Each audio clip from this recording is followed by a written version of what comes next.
इससे पहले के सारे क्वेश्चंस हम लोगों ने कर लिए थे। आज के लेक्चर में इंशाल्लाह मैं डिस्कस करने की कोशिश करूंगा कि 14 से 18 तक के क्वेश्चंस हुए हैं। कोशिश करूंगा कि इस लेक्चर में ये वाइंड अप हो जाए। तो इंटीग्रेशन की टेक्निक्स के बारे में हम लोग जान रहे हैं और हम लोग सीख रहे हैं कि इंटीग्रेशन करने के लिए कैसे क्वेश्चन के ऊपर आप लोगों ने जो है ना वो गौर व फिक्र करनी है और किस तरीके से अपना इंटीग्रल जो है इंटीग्रल तक पहुँचना है। तो चलते हैं जी अपने क्वेश्चन नंबर 14 पे। क्वेश्चन नंबर 14 जो है उसमें लिखता है जी कि इंटीग्रेशन करें आप लोग dx over 7 minus 6x plus minus x square 7 minus 6x minus x square square root. तो स्टूडेंट्स देखें, हम लोगों ने सबसे पहले क्या सोचना होगा कि ये फंक्शन किसका डेरिवेटिव था या इसका इंटीग्रल क्या होगा। तो इन दोनों में से कोई भी बात हमें दिखाई दे नहीं देगी, होती हुई दिखाई नहीं देगी। तो तीसरी बात मेरे पास क्या होती थी कि हम तलाश क्या करते थे कि किसी फंक्शन का हमें डेरिवेटिव यहाँ पे मिल जाए। तो देखें यहाँ पे फंक्शन तो आपके पास लिखा हुआ है सामने 7 minus 6x minus x square. तो अगर आप इसके डेरिवेटिव की बात करें तो ये आपके पास आता है माइनस 6 माइनस 2x। तो माइनस 6 माइनस 2x यहाँ आपको ना दिखाई दे रहा है और ना ही आपके पास कोई चांस है कि आप उसे यहाँ पे बना सकें। तो फिर इसके बाद सब्स्टिट्यूशन पे आते हैं। सब्स्टिट्यूशन के लिए आप लोगों को पहले इसका जो है ना वो शक्ल सीधी करनी पड़ेगी।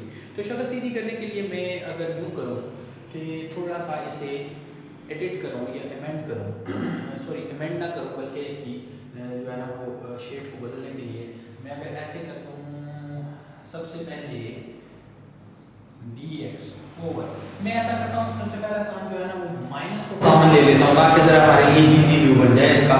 तो अगर मैं माइनस यहाँ से कॉमन कर लूँ स्क्वायर रूट के अंदर तो ये मेरे पास बनेगा x square plus 6x minus minus 7। इसके बाद असल में मैं जरा कंप्लीटिंग स्क्वायर के बारे में जो है ना वो सोचना चाह रहा हूँ कि क्या कंप्लीटिंग स्क्वायर से कोई शेप हम बना सकते हैं इसकी। तो देखें अगर मैं इसे यूँ करूँ dx माइनस स्क्वायर रूट, इसे मैं वैल्यू लिख दूँ एक्स स्क्वायर माइनस 6x और फिर मैं यहाँ पे प्लस 6x प्लस 9 यहाँ पे अगर मैं ऐड करूँ तो ये मेरे पास स्क्वायर कंप्लीट हो रहा है। हाँ जी कंप्लीट हो रहा है। और फिर माइनस 7 अपनी जगह, ये 9 जो मैंने ऐड किया था इसे, बल्कि मैं यहाँ साथ लिख देता हूँ, 9 मैंने ऐड किया था साथ ही सब्ट्रैक्ट कर लिया और फिर यहाँ पे वो माइनस 7 जो क्वेश्चन वाला है वो मैंने यहाँ पे ऐड डाल दिया। ये माइनस जो था वो स्क्वायर रूट के अंदर था और ये यूँ बन गया जी।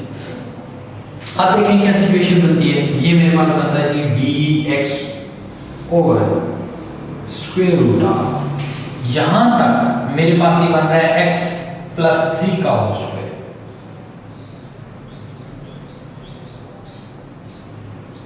और ये मेरे पास है माइनस 16। मजीद आगे मैं इसके साथ ये करता हूं, इस 16 को मैं लिख देता हूं कि ये 4 का स्क्वायर है। हम अपने क्वेश्चन को i कहा करते हैं तो ये i हो जाएगा और ये भी मेरे पास i बनेगा किसके इक्वल, ये बनेगा कि dx over minus x plus 3 square minus 4 square, इसमें ब्रैकेट और यहाँ पे स्क्वायर रूट। अब ऐसा करते हैं जी कि इस माइनस को मैं अंदर मल्टीप्लाई कर देता हूँ और फिर से ये बनेगा dx over 4 square minus x minus 3 whole square square root. तो देखें जी ये आपके पास शेप बन रही है कौन सी, dx over a square minus x square square root का इंटीग्रल। ये आप लोगों ने पहले सीखा था। तो हम लोगों ने क्या बात की थी, हमारे पास 3 तरह के ऑप्शंस थे, variable square minus constant square. Constant square minus variable square, या तीसरा ऑप्शन था प्लस वाला। तो जब कांस्टेंट पहले हो वेरिएबल बाद में हो तो हम क्या सपोजिशन क्या चीज़ ऐड किया करते थे, हम क्या करते थे, x जो है वो हमारे पास कांस्टेंट टाइम साइन थीटा। तो देखिए यहाँ पे कांस्टेंट माइनस वेरिएबल, तो ये वाली हमारे पास ये बन रही है सब्स्टिट्यूशन। तो मैं ऐसा करता हूँ कि put x minus 3 is equal to 4 sine theta. इसे मैं यहाँ से हटा देता हूँ, परेशान ना करें आप। और फिर देखें अगर हम इसका डिफरेंशियल लें तो ये हमारे पास बन जाएगा dx is equal to 4 cos theta d theta. इसे हम अपनी इक्वेशन नंबर 1 कहा करते थे, बाद में हमारे काम आती है जब बैक सब्स्टिट्यूशन करनी होती है। अब मैं अगर यहाँ पे इसे पुट करता हूँ तो ये मेरे पास क्या बनेगा, 4 cos theta d theta over square root 4 square minus 4 sine theta square और इसका इंटीग्रल, और ये था हमारे पास आई के ऊपर।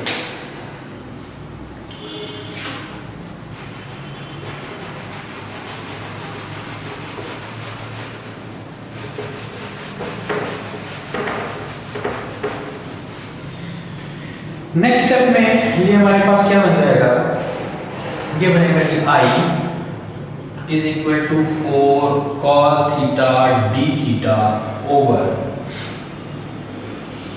16 minus 16 sine square theta square root.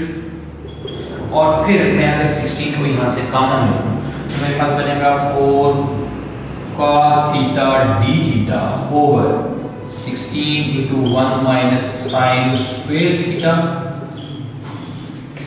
और fundamental identities chapter number 9 first year आप लोगों को याद होंगी, उनके तहत आई हमारा बन जाएगा 4 cos theta d theta over 16 cos square theta. Square root को अगर मैं सॉल्व कर लूँ तो मेरे पास बनेगा 4 cos theta d theta over 4 cos theta. cos theta से 4 से कैंसिल हो जाएगा। और नेक्स्ट स्टेप मेरे पास जो बनेगा वो बनेगा i is equal to integration of 1 into d theta. और 1 की इंटीग्रेशन हम लोगों को मालूम है, ये बन जाएगी थीटा प्लस c। अब वही बात, क्वेश्चन जो था वो आपका था x में और आपका आंसर आ रहा है थीटा में। तो ऐसी सूरत में बैक सब्स्टिट्यूशन करेंगे, दोबारा याद करेंगे अपनी इक्वेशन नंबर 1 को। तो हम लिखेंगे फ्रॉम 1 हमें क्या कहती है कि x minus 3 is equal to 4 sine theta, और यहाँ से साइन थीटा बनेगा x माइनस 3 बाई 4 और थीटा आपका बन जाएगा sine inverse x minus 3 by 4। Put कर दें अपनी i में तो आपका i या इंटीग्रल जो है वो क्या बनेगा,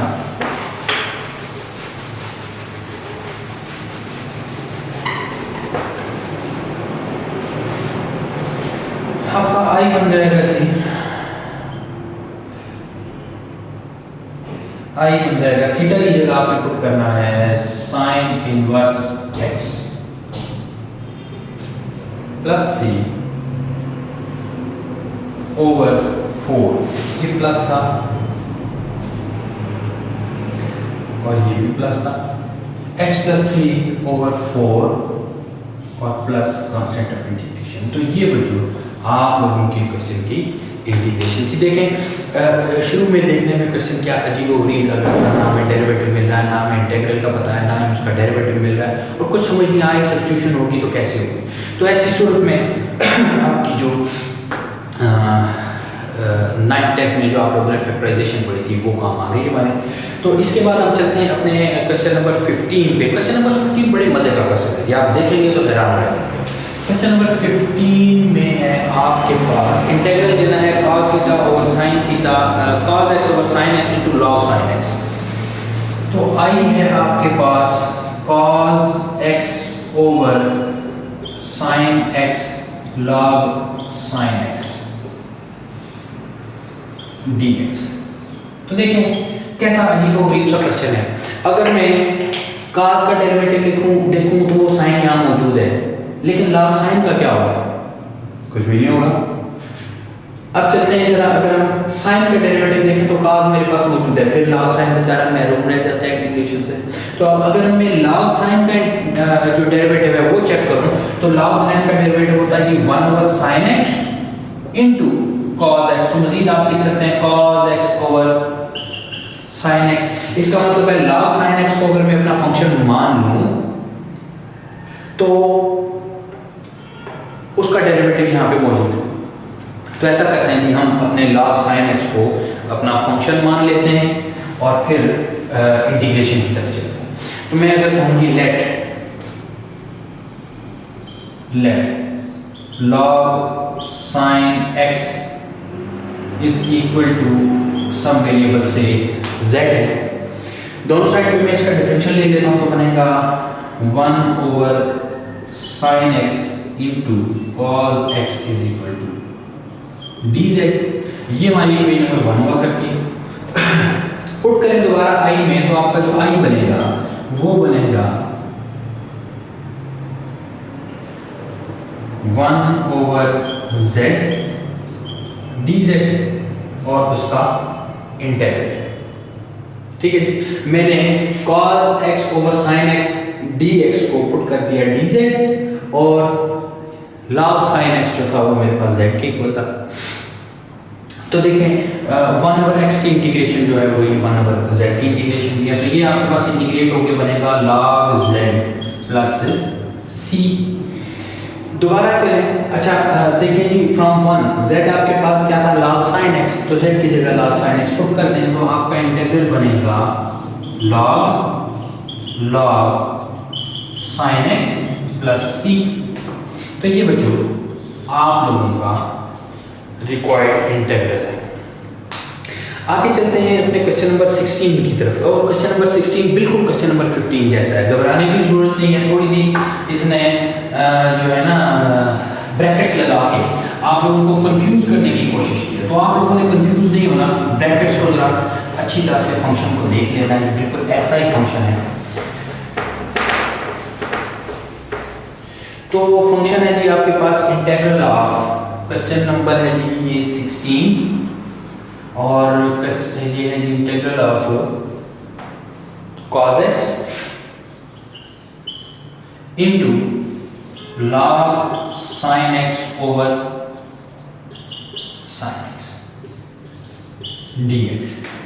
तो मैं जरा ब्रैकेट्स में रद्द बदल करूं तो मेरे पास जो इंटीग्रल बनेगा वो बनेगा integration log sin x into cos x over sin x dx। तो अब देखें अगर मैं कर दूं put log sin x is equal to z, तो डिफरेंशियल लेने के बाद 1 over sin x into cos x मेरे पास बन जाएगा dz, यानी कि cos x over sin x मेरे पास है dx, ये बनेगा dz के। तो पुट करते हैं कि हमारा i क्या बनता है, i बन जाएगा आपका इंटीग्रल z dz, और जब आप इसकी इंटीग्रेशन करेंगे तो इंटीग्रेशन करने के बाद क्या बन जाएगा z square over 2 plus c।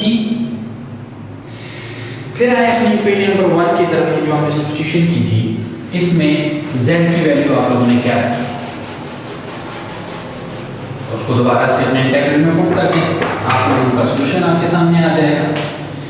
तो देखें जी i is equal to z की जगह हमें पुट करना है log sin x, तो ये बन जाएगा log sin x power 2 into 1 over 2 ये वाला, और प्लस कांस्टेंट ऑफ इंटीग्रेशन।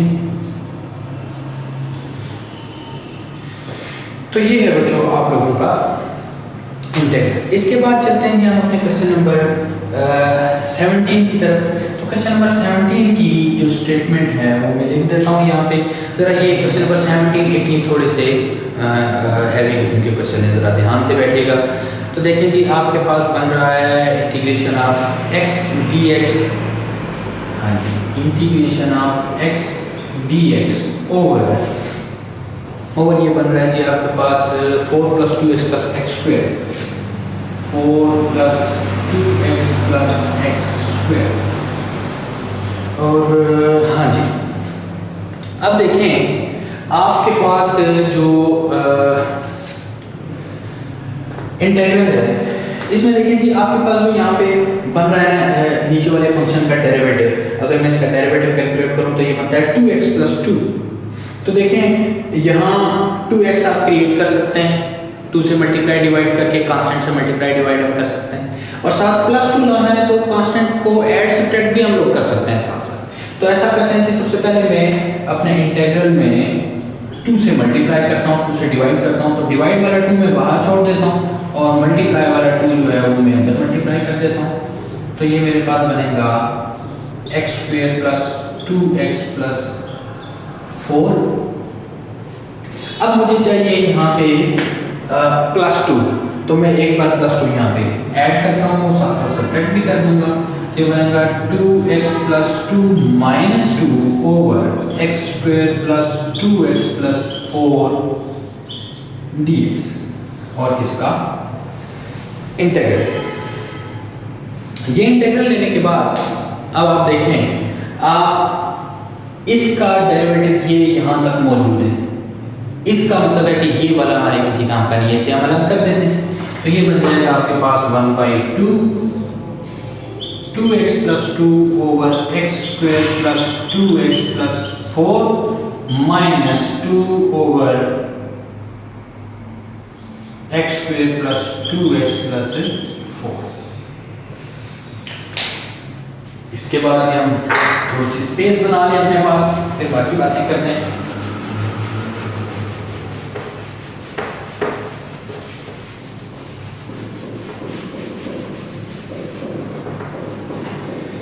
फिर देखें जी आपके पास पहले फंक्शन का जो डेरिवेटिव है वो तो कंप्लीट है, इस फंक्शन का डेरिवेटिव यहाँ पे कंप्लीट है। इसके मुताबिक बात करनी है तो जरा हम अलग से बात कर लेंगे। अच्छा, यहाँ इंटीग्रेशन साइन जो है ना वो आपने लगाए रखना है। मैं अब इंटीग्रेशन अलग अलग कर देता हूँ, 1/2 को भी अलग अलग मल्टीप्लाई कर देता हूँ, और उसके बाद फिर हम बाकी बातें देखते हैं इसके ऊपर।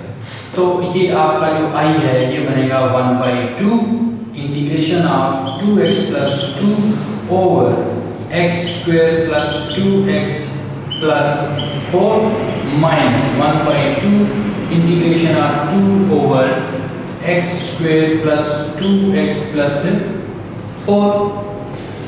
तो मैं इसे यहाँ 2 और 2 दोनों कैंसिल कर देता हूँ। 1/2 इसका मैं इंटीग्रल ले लेता हूँ log ऑफ x² + 2x + 4। क्यों log लिया हमने? क्योंकि फंक्शन नीचे था, उसका डेरिवेटिव ऊपर मौजूद था, तो ऐसी सूरत में हम log लिया करते हैं।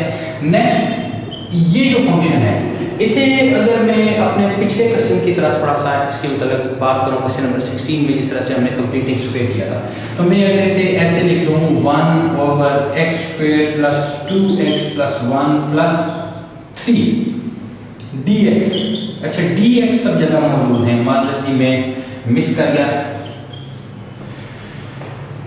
तो ये हमारे पास बनेगा 1/2 natural log of x² + 2x + 4 minus, मैं इसे लिख सकता हूँ 1 over x + 1 whole square plus √3 whole square. क्योंकि मुझे सब्स्टिट्यूशन करने के लिए x² + a² या x² - a² या a² - x² वाली फॉर्म चाहिए थी, तो मैंने इसे स्क्वायर में बदलने के लिए साथ स्क्वायर रूट लगा दिया। अब हमने क्या बात की थी कि जब दोनों जो कांस्टेंट और वेरिएबल के दरमियान अगर प्लस का साइन होगा तो हम अपनी जो सब्स्टिट्यूशन करेंगे वो करेंगे tan के साथ। तो हमारे पास अगर मैं सब्स्टिट्यूशन करूँ यहाँ पे, तो पुट मेरे पास बनता है कि x + 1 = √3 tan थीटा। तो जब मैं इसको डिफरेंशिएट करूंगा, ये डिफरेंशियल रूल रहेगा, तो बनेगा dx is equal to square root 3 secant square theta d theta. ये है आपकी इक्वेशन नंबर 1। तो जो आपका इंटीग्रल है वो बनेगा I is equal to 1/2 natural log of x square plus 2x plus 4 minus, और ये मेरे पास बन जाएगा इंटीग्रल dx। और ये जो dx है, dx की जगह मैंने पुट करना है square root 3 secant square theta d theta over, इसकी जगह मैंने पुट करना है स्क्वायर रूट 3 tan थीटा का स्क्वायर, और फिर बन जाएगा प्लस स्क्वायर रूट 3। और नेक्स्ट जो आपके पास स्टेप बनेगा,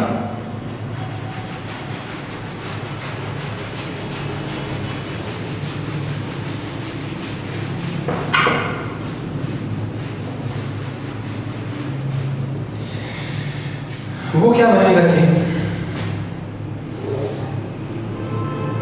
I is equal to 1/2 natural log of x square plus 2x plus 4, ये तो एज इट इज रहेगा, और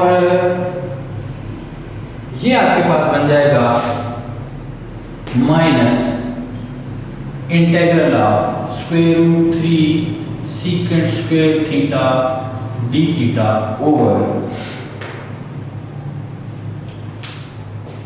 ये बनेगा जी आपके पास। अच्छा, यहाँ पे ये स्क्वायर था, हाँ जी, ये आपके पास बन जाएगा 3 tan स्क्वायर थीटा प्लस 3।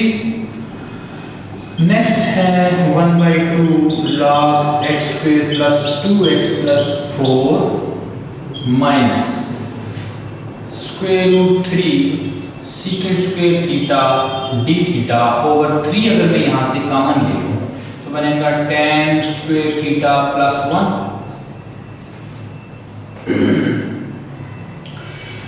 तो फंडामेंटल आइडेंटिटीज इस्तेमाल करें, ये आपके पास बन जाएगा 1/2 log x square plus 2x plus 4 minus square root 3 secant square theta d theta over square root over 3 secant square theta integral secant square 1/2 log x square plus 2x plus 4 minus, ये constant को मैं बाहर ले आता हूँ, इसे मैं square root 3 लिख देता हूँ ओवर, ये वाला जो 3 है मैं इसे स्क्वायर रूट 3 का स्क्वायर दोबारा लिख देता हूँ ताकि कैंसिलेशन कर सकूँ। यहाँ मेरे पास 1d थीटा बच जाएगा। 1/2 log x square plus 2x plus 4 minus 1 over square root 3, 1 की इंटीग्रेशन है थीटा प्लस c, और थीटा को रिप्लेस करने के लिए, बैक सब्स्टिट्यूशन के लिए हम आएंगे दोबारा से अपनी इक्वेशन नंबर 1 की तरफ। तो equation number 1 implies that tan theta का बनता है x plus 1 over square root 3 के इक्वल, और यहाँ से थीटा आपका बनता है tan inverse x plus 1 over square root 3। तो बच्चों ये सब्स्टिट्यूशन पुट करते हैं वहां i में, तो आपका i क्या बनता है,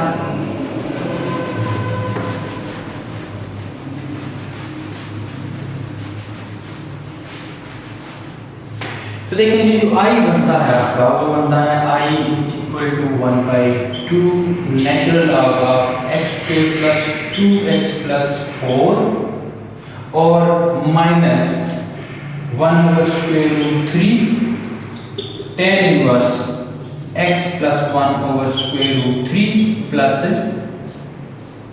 c। तो बच्चों ये आपका क्वेश्चन नंबर 17 था।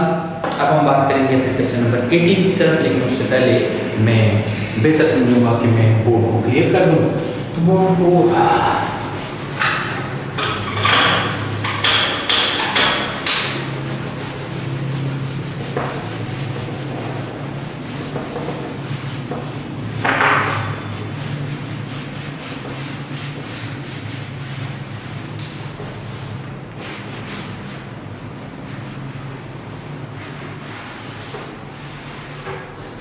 तो देखिए जी आपका जो क्वेश्चन नंबर 18 है, क्वेश्चन नंबर 18 भी मिलता जुलता है इनसे। ये हमारे पास क्वेश्चन नंबर 18 है।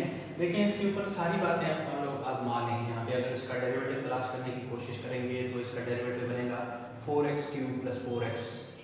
तो देखें यहाँ x³ का होना ज़रूरी है उसको कंप्लीट करने के लिए, फिर x के साथ उसके ऐड भी होना, तब हम उसको साथ बना सकते हैं। लेकिन चूंकि नहीं बन रहा और बाकी सारी बातें भी आप लोगों को दिखाई दे रहा है कि वो पूरी नहीं हो रही, तो हम चलते हैं अपने क्वेश्चन की तरफ आगे, मज़ीद कोशिश करते हैं इसको सब्स्टिट्यूशन करने की। तो देखें अगर मैं इसे ऐसे लिख रहा हूँ x/(x⁴ + 2x² + 1 + 4), तो मुझे दिखाई दे रहा है यहाँ तक मेरा जो स्क्वायर है वो कंप्लीट हो रहा है। मैं इसे मज़ीद अगर ऐसे लिख दूँ कि x dx/(x² + 1 होल स्क्वायर + इसे मैं लिख लूँ 2 का स्क्वायर। तो देखें variable square plus constant square, ऐसी सूरत में हम लोग कोशिश किया करते हैं tan की सब्स्टिट्यूशन करने की। तो मैं यहाँ पे पुट करता हूँ जी, पुट x² + 1 = 2 tan थीटा, ये i है। डिफरेंशियल लेते हैं, डिफरेंशियल लेंगे तो ये हमारे पास बनेगा 2x dx = 2 sec² theta d theta. दोनों साइड पे भी कैंसिल हो रहा है, ये खत्म हो जाएगा, तो मेरे पास बनेगा x dx = sec² theta d theta. तो मेरा जो इंटीग्रल है वो क्या बनेगा, i = x dx की जगह मैं sec² theta d theta put करता हूँ, तो बनेगा sec² theta d theta over, और इसकी जगह मैंने पुट करना है 2 tan थीटा स्क्वायर प्लस इसे मैं 4 लिख देता हूँ, बल्कि ऐसे ही लिखते हैं, अगले स्टेप में इसे हम कर लेंगे। अब ये आपके पास बनता है integration of sec² theta d theta over 4 tan² theta plus 4 को मैं कॉमन लेके इंटीग्रेशन से बाहर ले आता हूँ, तो बनेगा 1/4 sec² theta d theta over tan² theta plus 1। और फंडामेंटल आइडेंटिटी का इस्तेमाल करें यहाँ पे, तो ये बनेगा 1/4 sec² theta d theta over sec² theta integral. तो देखिए sec² से कैंसिल है, तो ये आपके पास बनेगा 1/4 इंटीग्रल ऑफ 1 d थीटा। 1 की इंटीग्रेशन आप लोग अच्छी तरह से जानते हैं, तो ये आपके पास बन जाएगा 1/4 थीटा प्लस c। तो बच्चों आप लोग को अच्छी तरह से याद है, जब भी हमारे पास सिचुएशन हो कि क्वेश्चन का वेरिएबल और हो, आंसर का वेरिएबल और हो, तो हमें याद आया करती है ऐसे मुश्किल टाइम में अपनी इक्वेशन नंबर 1। तो फ्रॉम 1 आप लिख सकते हैं कि tan थीटा जो है वो x²/2 के इक्वल है, x² + 1/2। चूंकि हमें सिर्फ थीटा की वैल्यू चाहिए, तो tan को दूसरी साइड ले लें।